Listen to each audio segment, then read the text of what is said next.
Circadian rhythms are biological rhythms with a period close to 24 hours. They regulate our daily metabolic, hormonal, and behavioral activity.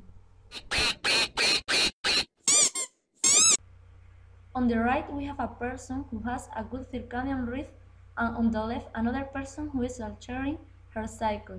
This cycle can be altered by genetic way through damage to the genes that regulate the circadian clock, as per on Cray. Moreover, this cycle can be altered by environmental ways, for example, people who work at night. The main problem of working at night is that we alter the light-dark cycle of our body, since light is the stimulus which tells the cycle to begin again. A continuous alteration of the circadian cycle can cause health problems.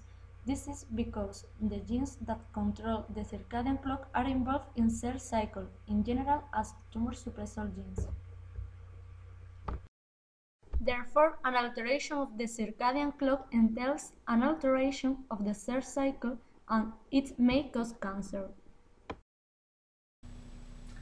We call you because your results show your classical treatment is not effective with your cancer. But don't worry, we think that you are a good candidate for chronotherapy.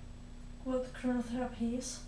Chronotherapy is an alternative treatment which consists of take the drugs in a specific hour according with your metabolism. Could you explain me something more, please? Yes, of course. There are certain hours throughout the day in which there are more cell mitosis. Depending on the drug use and tumor treat, the efficacy changes in certain time ranges once begins the exposure to light.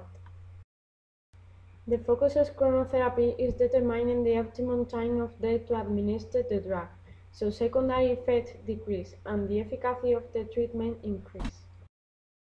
The biological processes that determine the efficacy of drugs follow circadian rhythms.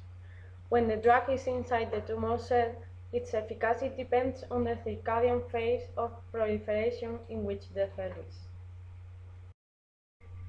This treatment is personalized, so it would be very difficult and expensive to apply it to daily medicine.